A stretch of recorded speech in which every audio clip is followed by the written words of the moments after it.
Ini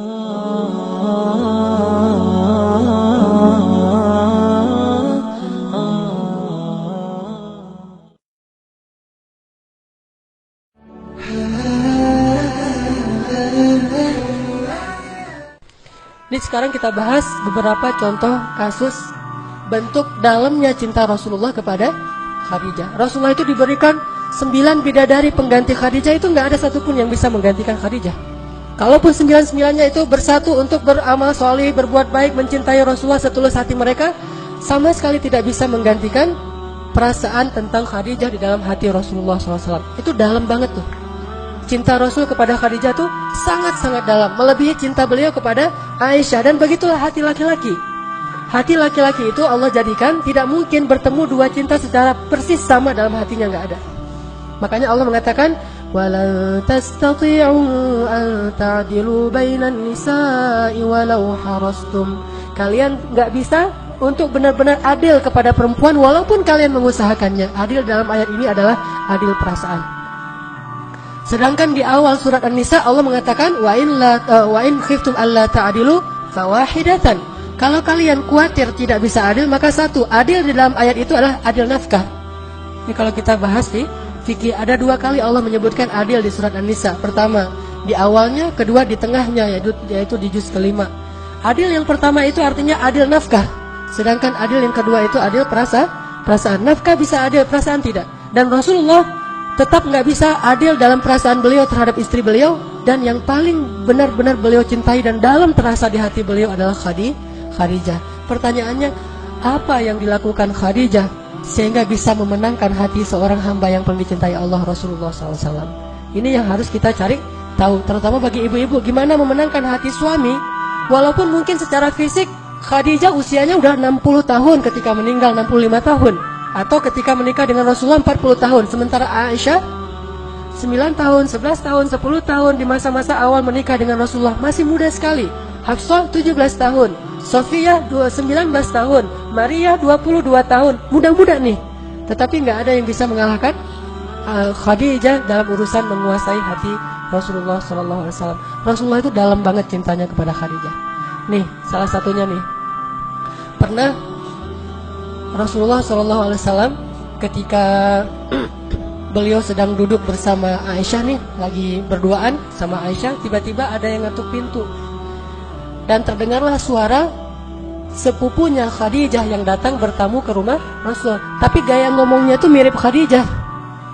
Karena dia sepupu mungkin punya gaya ngomong yang sama gitu. Gaya ngomongnya mirip, suaranya mirip, sehingga ketika mendengar tok-tok Assalamualaikum dari sepupunya Khadijah, Rasul langsung terperanjat dan langsung ke pintu, membukakan pintu untuk tamu beliau, yang beliau menghormatinya, memuliakannya, sebagaimana beliau sangat mencintai dan menghormati Khadijah, sehingga diberikan semua jamuan-jamuan yang terbaik yang dimiliki oleh Rasul untuk sepupu Khadijah. Aisyah ngelihat itu, Rasulullah kalau ke Khadijah, jangankan Khadijahnya, sepupunya yang datang itu Rasulullah tuh bahagia banget. Ini sepupu Khadijah, bangga gitu. Kesempatan yang lain yang datang adalah teman-temannya Khadijah. Jadi satu geng dengan Khadijah di masa hidupnya, dan tentunya udah seusia Khadijah 67 tahun, 70 tahun, nenek-nenek nih datang ke rumah Rasulullah. Tapi karena ini adalah teman-temannya Khadijah dulu, Rasulullah itu nyembeli domba, apa aja dikasih untuk teman-temannya Khadijah. Saking ingin memberikan yang terbaik buat temannya Khadijah, bagian dari bentuk cinta beliau kepada Khadijah. Sampai pernah Rasulullah itu menyembeli domba, terus setengah dari domba itu dihadiahkan dagingnya itu untuk teman-temannya Khadijah. Dilihat lagi oleh Aisyah, karena keseringan kayak gini, Aisyah lama-lama jadi cemburu tuh. Akhirnya Aisyah bilang apa? Khadijah, dalam tanda seru gitu. Kalau bahasa kita, Khadijah lagi gitu ya. Kalau bahasa orang Arab, Khadijah, kata Aisyah. Ya Rasulullah, kata Aisyah karena cemburu, kenapa engkau tidak pernah bisa melupakan perempuan tua itu? Kata Aisyah, kenapa engkau nggak pernah bisa ngelupain perempuan yang udah berumur itu? Langsung Rasulullah dalam keadaan tidak senang. Beliau kemudian wajahnya memerah dan mengatakan, ya Aisyah, demi Allah aku tidak akan pernah bisa melupakan Khadijah sampai akhir hayatku. Sesungguhnya dia telah masuk dalam hatiku sedalam-dalamnya dan tidak akan pernah aku lupakan cintanya kepada Khadijah. Terus Rasulullah bilang, dia beriman kepadaku ketika orang lain kufur. Dia memberikan hartanya kepadaku ketika yang lain memegang erat harta-harta mereka. Dia membantuku dalam dakwah dan menemaniku ketika yang lain meninggalkanku dan seterusnya dan seterusnya. Dan salah satunya dia memberikan kepadaku anak-anak ketika yang lain tidak memberikan anak. Jadi dari Khadijah Rasulullah punya anak berapa? Ayo coba kita hitung. Anak yang pertama namanya Qasim. Makanya Rasulullah dikenal juga dengan panggilan Abu Qasim. Kemudian yang kedua Zainab. Kemudian yang ketiga Ruqayyah, Ummu Kulsum, kemudian Abdullah, kemudian Fatimah. Sedangkan dari yang lain cuma ada satu nanti Ibrahim, kalau nggak salah dari Maria, tapi juga sama meninggal di masa masih kecil. Oke, artinya Khadijah itu sangat dicintai oleh Rasulullah sehingga Rasulullah marah ketika Aisyah menghina Khadijah di depan Rasulullah. Dan marahnya Rasulullah itu adalah sunnah. Jadi kita harus tahu bahwa Rasulullah itu marahnya kapan, senangnya kapan, memaafkannya kapan, membalasnya kapan, semua yang dilakukan Rasulullah itu adalah sunnah. Jadi jangan hanya ucapannya yang dianggap sebagai sunnah. Sikap Nabi itu sunnah. Dan marahnya Rasul ketika Aisyah menghina Khadijah itu marah yang paling baik. Posisi marah yang paling ideal itu di situ tuh. Tetapi dengan cara tidak mencela, tidak menyakiti, tidak menzalimi istri. Tetapi di situ suami marah. Sehingga ketika misalnya ada orang lain yang menghina istri kita, atau ada saudara kita menghina istri kita, atau teman kita menghina istri kita, maka di situ marahnya kita itu ikut sunnah Nabi.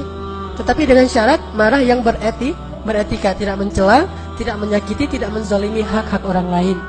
Dan Rasulullah SAW kadang beliau marah, kadang beliau senang, kadang beliau memaafkan, kadang beliau membalas sesuai dengan haknya. Semua ini adalah sunnah Rasulullah SAW. Ini salah satu contoh bagaimana cintanya Rasulullah kepada Khadijah. Ada lagi yang lebih menakjubkan. Ketika terjadi perang Badar. Perang Badar dimenangkan oleh siapa? Oleh kaum muslimin. Ternyata dalam perang Badar itu ada seorang menantu Rasul yang ikut berperang tapi di pihak musuh. Dia adalah suaminya Zainab.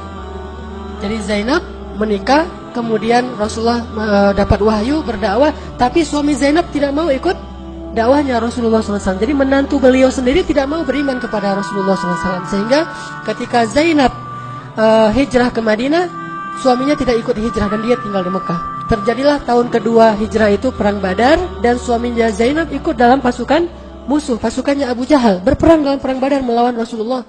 Lalu dia tertangkap, ditawan. Sehingga ada dua pilihan, kalau nggak dibunuh maka ditebus. Itu hukuman bagi tawanan perang. Akhirnya karena Zainab gimana juga itu suaminya, dia kasihan walaupun mereka udah nggak bareng-bareng lagi. Akhirnya Zainab pun berpikir gimana cara menebus suaminya. Terfikirlah oleh dia untuk menebus suaminya dengan kalung pemberian ibunya Khadijah. Pemberian Khadijah. Datanglah Zainab kepada Rasulullah, kata Zainab, "Ya Rasulullah, saya ingin menebus suami saya." Zainab tidak bilang wahai ayah, tapi ya Rasulullah, supaya tidak ada nepotisme. "Ya Rasulullah, saya ingin menebus suami saya." Kata Rasulullah, "Dengan apa engkau akan menebusnya ya Zainab?" Tiba-tiba Zainab mengeluarkan kalung milik Khadijah kepada Rasulullah. Ketika Rasulullah melihat kalung itu di tangan Zainab, langsung Rasulullah menitikkan air mata. Langsung Rasulullah menunduk dan menangis karena sangat sedih melihat kalungnya Khadijah, dan beliau langsung teringat masa-masa ketika beliau bersama dengan Khadijah. Kayak gitu dalamnya cinta Rasulullah kepada Khadijah. Hanya dengan melihat kalungnya Khadijah, Rasulullah langsung bersedih. Dan bukan hanya bersedih, beliau khawatir kalau kalung ini dipakai untuk menebus suaminya Zainab, maka kalung ini nanti akan dilelang di antara kaum muslimin, dan beliau nggak rela kalungnya Khadijah dilelang. Coba bayangin, ibarat seorang suami yang cinta banget sama istrinya. Lalu ketika istrinya sudah wafat, baju istrinya itu dia cium, karena aroma tubuh istrinya itu dia tahu banget kan ya. Dan terasa masa-masa bersama dengan istrinya, itu semuanya berarti. Aroma tubuhnya, pakaiannya, kalungnya, apapun kebiasaannya, makanannya, piringnya, gelasnya, itu semuanya berarti karena cinta yang dalam dari Rasulullah kepada Khadijah. Sehingga ketika Zainab mengeluarkan kalung milik Khadijah, langsung Rasulullah menangis.